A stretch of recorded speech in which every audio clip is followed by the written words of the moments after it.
우리 하나님 말씀 같이 보실 때 시편 110편 1절에서 3절까지의 말씀입니다.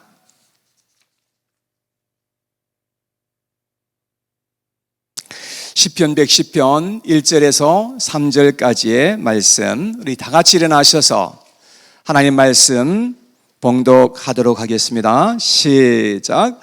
여호와께서 내 주에게 말씀하시기를 내가 내 원수들로 내 발판이 되게 하기까지 너는 내 오른쪽에 앉아 있으라 하셨도다. 여호와께서 시온에서부터 주의 권능의 규를 내 보내시리니 주는 원수들 중에서 다스리소서. 주의 권능의 날에 주의 백성이 거룩한 옷을 입고 즐거이 헌신하니 새벽 이슬 같은 주의 청년들이 주께 나오는도다. 여호와는 맹세하고 변하지 아니하시리라. 이르시기를 너는 멜기세덱의 서열을 따라 영원한 제사장이라 하셨도다. 주의 오른쪽에 계신 주께서 그의 노하시는 날에 왕들을 쳐서 깨뜨리실 것이라. 문나라를 심판하여 시체로 가득하게 하시고 여러 나라의 머리를 쳐서 깨뜨리시며 길가의 시냇물을 마심으로 그의 머리를 드시리로다. 아멘. 자리에 앉겠습니다. 오늘 말씀 제목은 이슬처럼 이라는 제목입니다. 혹시 이 말씀 제목을 들으시면서 딴 생각 하시지는 않으셨는지요? 한국에 보니까 소주 이름이 이슬처럼 참이슬 그런 게 있더라고요. 여러분 절대로 소주 광고가 아닙니다. 시편 110편 이 말씀을 전체를 읽어보면 메시아 예언시이라는 사실을 우리가 알게 되는 것입니다. 이 내용은 장차 예수 그리스도 메시아가 이 세상에 오셔서 놀랍게 영혼들을 구원하실 그러한 이야기가 기록되어 있는 것입니다. 1절 말씀에 보면 그리스도께서 하나님의 우편에서 모든 것을 행하실 것에 대한 말씀이 기록되어 있고요. 2절 말씀에 보면 그리스도께서 모든 세상의 하늘과 땅의 권세를 가지시고 세상을 다스리게 될 것에 대한 말씀이고요. 3절 말씀에는 그리스도로 말미암아 새벽 이슬 같은 청년들이 하나님 앞에 헌신하고 돌아오게 될 것에 대한 말씀이고요. 4절 말씀에 보면 그리스도가 아론의 반열이 아니라 멜기세덱의 반열을 따라서 오셔서 영원한 제사장으로 섬기시게 될 것을 말씀하고 있고요. 5절과 6절의 말씀을 보면 그리스도가 세상의 왕들을 다 심판하게 될 때가 올 것이다 라고 말씀하고 있고, 7절 말씀을 보면 그리스도가 승리하시게 될 것에 대한 비유의 표현이 기록되어 있습니다. 그래서 이 시편 전체는 앞으로 장차 오실 메시아에 대한 예언의 말씀인 것임을 우리가 알게 되는 것이지요. 저는 이 말씀 중에서 특별히 3절에 있는 말씀을 가지고 이제 함께 말씀을 살펴보면서 은혜를 받는 그런 시간이 되기를 원하는 것입니다. 3절 말씀을 보시면 같이 한번 다시 읽어보겠습니다. 시작. 주의 권능의 날에 주의 백성이 거룩한 옷을 입고 즐거이 헌신하니 새벽 이슬 같은 주의 청년들이 주께 나오는도다. 자, 주의 권능의 날이라는 이 말이 나오는데요, 이 말은 그리스도께서 세상에 임하시는 날을 가리키는 것입니다. 그래서 말라기서 4장 5절에 보면 메시아가 장차 이 세상에 오실 텐데 그 날을 가리켜서 크고 두려운 날이라고 표현하고 있는 것입니다. 예수님은 이 세상에 권능으로 임하셔서 사단 마귀의 그 모든 권세를 깨뜨리시고 죄에 매여 종살이하는 영혼들을 건져내실 것에 대한 그러한 말씀인 것입니다. 그 결과로 말미암아서 주의 백성들이 거룩한 옷을 입고 즐거이 하나님 앞에 헌신하며 나오게 될 것이다 라고 하는 말씀입니다. 우리는 죄로 말미암아서 다 사탄의 권세 아래서 종노릇하면서 살아왔던 그러한 존재들입니다. 그런데 예수 그리스도께서 능력으로 이 세상에 임하심으로 말미암아 우리를 하나님의 그 능력으로 말미암아서 마귀의 그 손에서부터 우리를 거기서 빼앗아내시고, 그리고 우리를 건져내시고 살려내시고 하나님의 백성으로 우리를 인도해 주셨다는 것입니다. 아멘 하실 수 있겠습니까? 그래서 우리는 자원하는 마음으로 하나님 앞에 헌신하여 드리고 하나님을 섬기기로 작정하게 된 것입니다. 할렐루야. 교회를 다니기는 해도 아직까지 하나님 앞에 헌신하지 않고 그냥 다니시는 그런 분들도 있을 수 있습니다. 그러나 우리가 예수 그리스도를 정말로 믿는다고 한다면, 정말로 그분이 누구인 것임을 안다고 한다면 절대 우리가 하나님 앞에 헌신하지 아니할 수가 없게 되는 것입니다. 예수님이 우리를 위해서 목숨을 아끼지 않고 다 주님께서 다 우리를 위해서 내어주셨는데, 우리도 주님을 위해서 나에게 있는 모든 것을 다 주님 앞에 드리고 헌신하고 싶어서 그렇게 주님 앞에 헌신하는 것입니다. 우리가 하나님을 위해서 헌신할 때 우리의 삶이 하나님 앞에서 새벽 이슬과 같이 아름답게 주님 앞에 올려 드려지게 될 것을 말씀하는 것입니다. 오늘 본문 3절에 보니까 새벽 이슬 같은 청년들이 주께 나오게 될 것이라고 말씀하고 있습니다. 그런데 왜 하필이면 새벽 이슬 같은 청년이라고 표현하였을까요? 저는 여기에 대해서 함께 묵상하면서 여러분들과 함께 은혜 받는 그런 시간이 되기를 원합니다. 첫째, 새벽 이슬은 많은 생명체에게 생명을 공급하여 주는 것입니다. 이스라엘은 광야와 같은 그런 땅입니다. 그래서 아주 땅이 메마르고 건조한 그런 땅이 대부분인데요.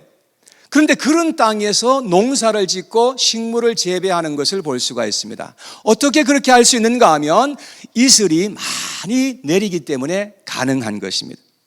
이슬은 기온이 낮을 때에 공기 중에 있던 그 습기가 함께 액체가 되어서 물방울이 만들어지기 때문에 그렇게 생기는 것입니다. 하나님이 만물을 만드실 때 이러한 원리를 그렇게 만들어 놓으신 것입니다. 그래서 나무와 풀과 채소가 잘 자랄 수 있도록 그렇게 해 놓은 것입니다. 여러분, 이슬 한 방울도 하나님이 다 섭리하셔서 이렇게 만들어 놓으신 것입니다. 그래서 잠언서 3장 20절에 이렇게 말씀했습니다. 그의 지식으로, 하나님의 그 지식으로 깊은 바다를 갈라지게 하셨으며 공중에서 이슬이 내리게 하셨느니라. 하나님이 공중에서 이슬이 내리게 하셨다는 겁니다. 이스라엘 땅처럼 건조한 그 땅에는 이슬이 없이는 절대로 농사가 되지 않는다는 사실입니다. 밤새도록 이슬이 내려서 땅을 흠뻑 적셔주면 낮에 뜨거운 태양이 비치고 뜨거운 바람이 불어와도 농작물이 계속해서 자랄 수가 있게 된다는 것입니다. 하나님의 백성들은 새벽 이슬 같은 존재이라는 것입니다.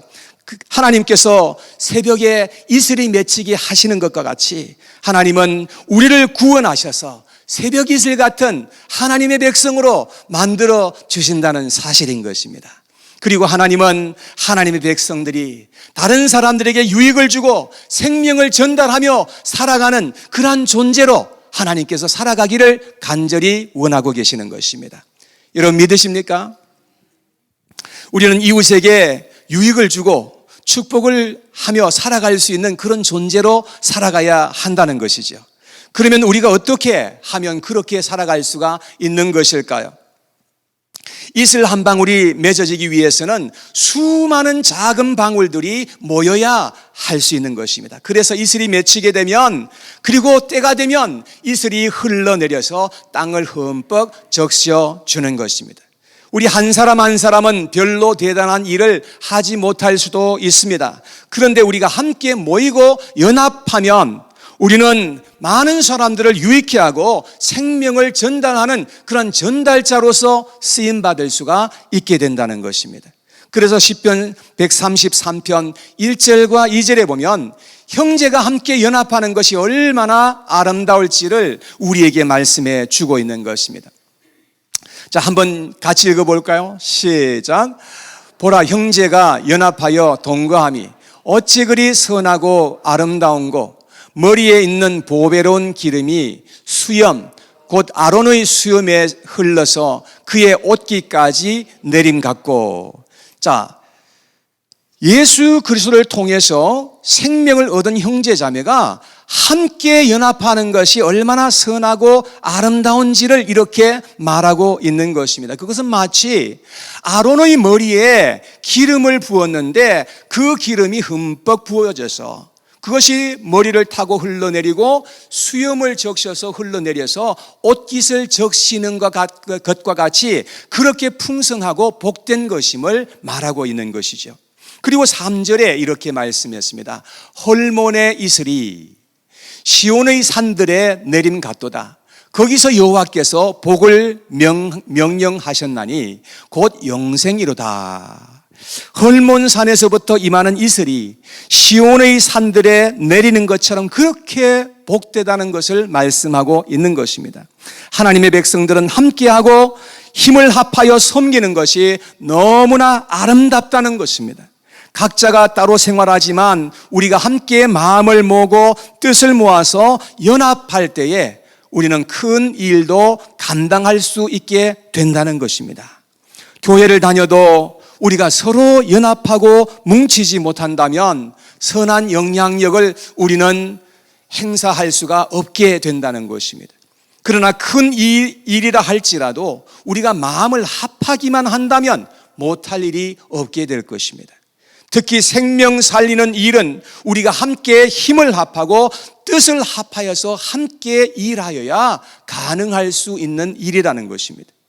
우리는 이슬이 되기 위해서 함께 꼭 뭉쳐야 된다는 것을 기억하실 수 있게 되기를 바랍니다. 하나님의 나라와 영광을 위해서 함께 연합하고 단결하여 섬길 수 있는 반석 공동체가 될 수 있게 되기를 간절히 축복합니다. 그럴 때 우리를 통해서 새벽 이슬 같은 그러한 청년들이, 새벽 이슬 같은 그런 영혼들이 주님 앞에 계속해서 나아오는 역사가 일어나게 될 줄로 믿습니다. 믿으시면 아멘.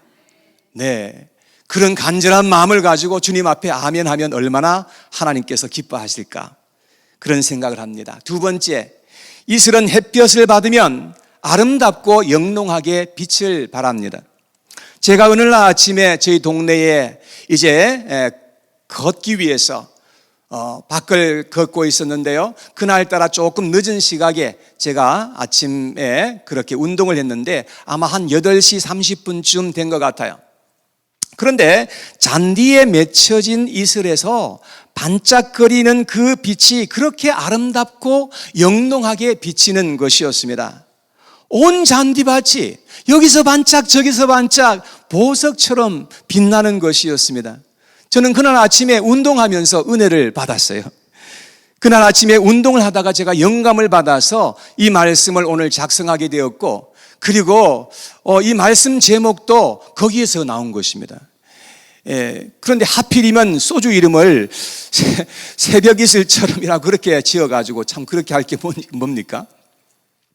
여러분, 제가 그때 받은 영감은 뭐냐 하면, 우리 같은 존재도 하나님의 빛을 받으면 아름답고 영롱하게 빛을 밝힐 수 있다는 것이었습니다.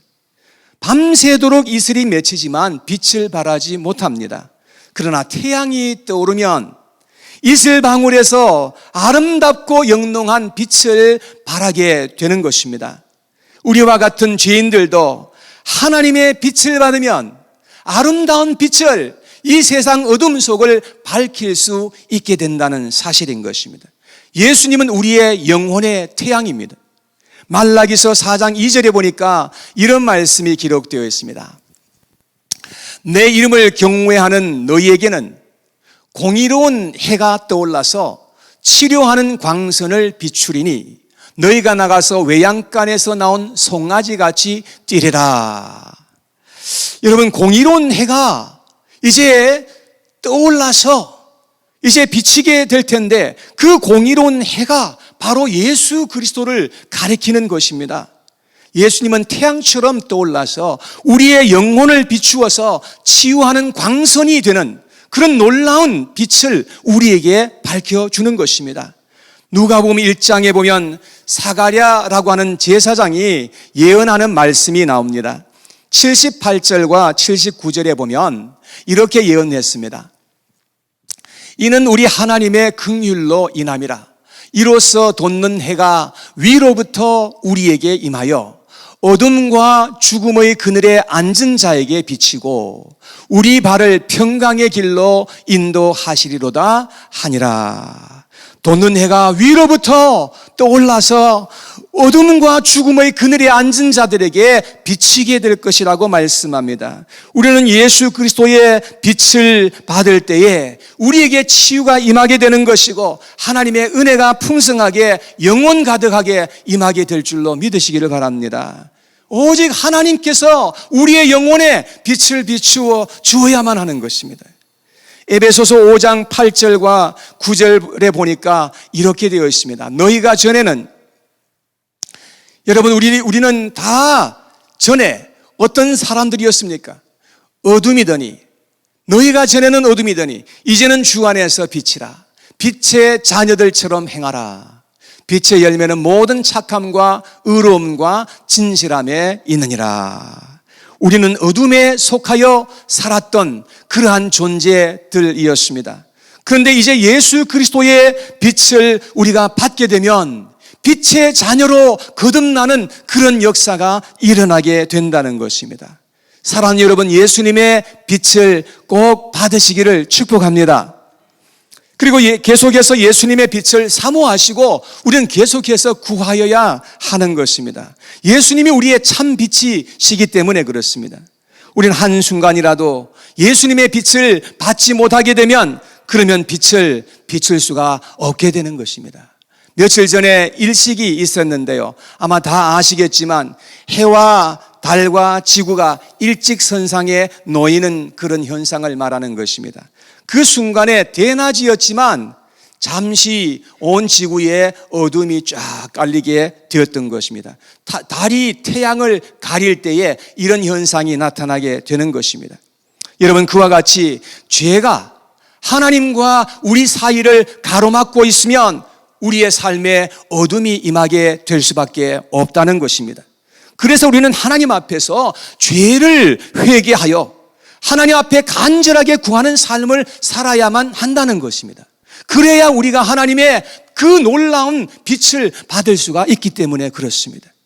주님의 빛이 우리에게 비칠 때에 우리는 빛을 아름답게 비추는 그런 빛의 자녀로서의 삶을 살아갈 수가 있게 된다는 것입니다. 우리는 오직 주님의 빛을 받아야 빛을 밝힐 수 있는 존재가 된다는 것을 우리는 꼭 기억해야 하겠습니다.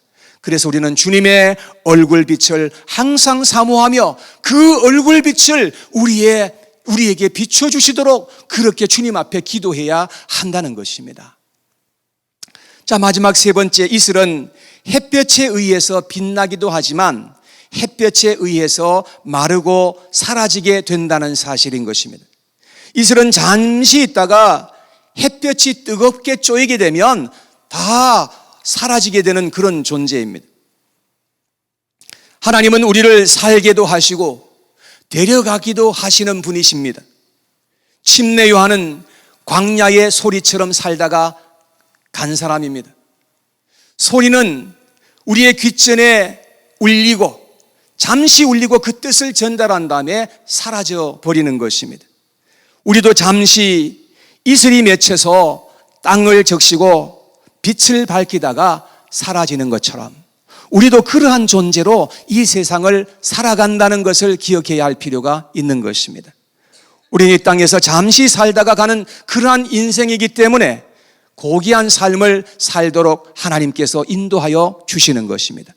욥기서 14장 1절과 2절에 보니까 이렇게 기록합니다. 여인에게서 태어난 사람은 생애가 짧고 걱정이 가득하며 그는 꽃과 같이 자라나서 시들며 그림자같이 지나가며 머물지 아니하거늘.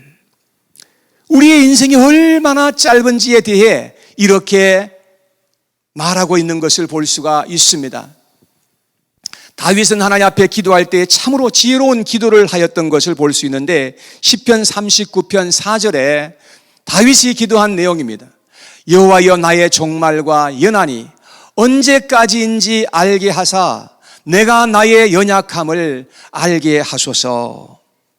다윗은 자신의 생명이 얼마나 짧은지 또 얼마나 자기 자신이 연약한지를 알게 해달라고 하나님 앞에 기도하였던 것입니다. 그리고 그 다음 절에 그는 말하기를 자신의 나를 한 뼘 길이만큼 하셨다고 했습니다. 여러분, 한 뼘 길이만큼 우리의 인생이 이렇게 짧다는 것을 다윗은 알게 되었던 겁니다. 그래서 다윗은 어떻게 하든지 그는 하나님 앞에서 바르게 살려고 몸부림쳤던 그의 모습을 보게 되는 것입니다. 우리가 이 땅에서 잠시 왔다가 떠나가야 한다는 사실을 우리는 늘 인식하면서 우리는 지혜롭게 이 땅 위에 살아가야 할 줄로 믿으시기를 바랍니다. 그런데 그런 사실을 우리가 인식하지 못하고 알지 못하고 우리가 매일매일 같이 살아가게 되면 우리는 어느덧 나도 모르게 욕심에 사로잡히고 정욕에 치우쳐서 살아갈 수밖에 없는 그런 연약한 존재들이라는 것입니다. 저는 지난 목요일 날 박선아 자매님과 팻 올드 형제님의 장례식에 참석하였었습니다. 이분들은 이틀 간격으로 하나님의 부름을 받으셨어요.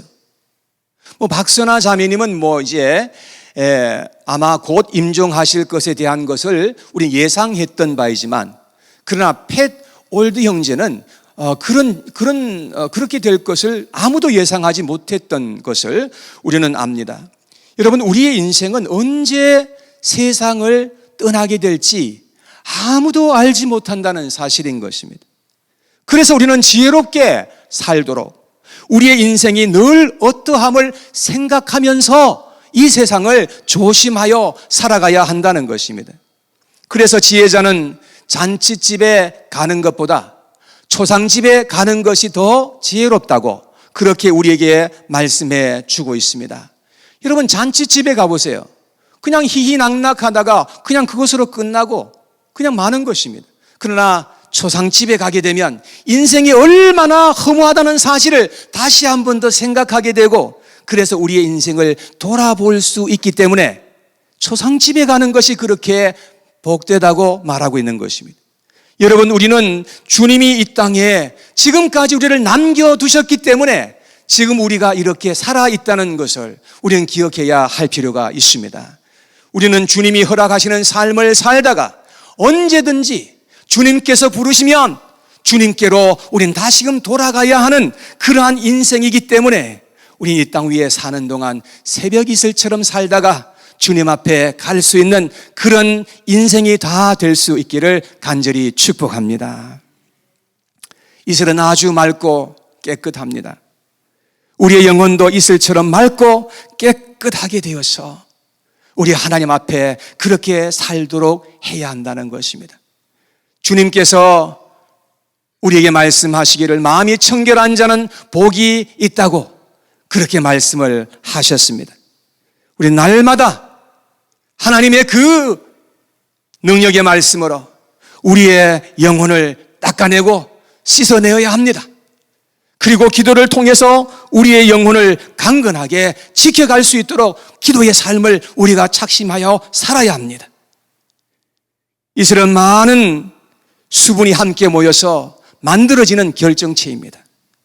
우리도 함께 각자가 여러 사람이 있지만 함께 연합하고 단결하여서 진정 아름다운 공동체를 이루어갈 수 있는 반석 공동체가 될 수 있기를 원합니다.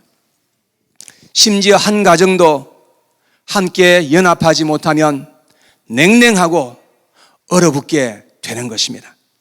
절대 행복할 수가 없습니다. 하나님은 우리가 함께 연합하고 그래서 행복하게 살아갈 수 있게 되기를 얼마나 원하고 계시는지 모릅니다. 그래서 우리가 함께 연합할 때에 하나님께서 그렇게 귀하게 보신다는 것입니다. 그래서 성경에 보니까 성령의 하나 되게 하심을 힘써 지키라고 우리에게 명령하고 있는 것을 볼 수가 있습니다. 연합하지 못하면 결국 마음이 분열되고 가정이 분열되고 교회가 분열되는 그러한 일이 일어나게 되는 것입니다. 그런 것은 하나님이 기뻐하시는 것이 아니라 사탄 마귀가 기뻐하는 일인 것입니다. 이슬은 많은 생명체에게 유익을 주고 생명을 주는 것입니다. 우리는 다른 사람의 유익과 축복을 위해서 사는 존재가 되어야만 하는 것입니다. 그럴 때에 우리의 삶이 더욱더 아름답고 복되게 된다는 것을 여러분 기억하시기를 바랍니다. 우리는 오늘 말씀을 통해서 우리는 이슬처럼 왔다가 이슬처럼 잠시 살고 이슬처럼 떠나가게 된다는 이 교훈을 우리의 마음속에 깊이 아로새길 수 있게 되기를 원합니다. 그래서 하나밖에 없는 우리의 인생을 가치 있게 살고 복되게 살다가 주님께서 우리를 부르시는 날 할렐루야 기쁨으로 주님 앞에 안길 수 있는 그런 축복된 인생들이 다 되시기를 주님의 이름으로 축복합니다. 축복합니다.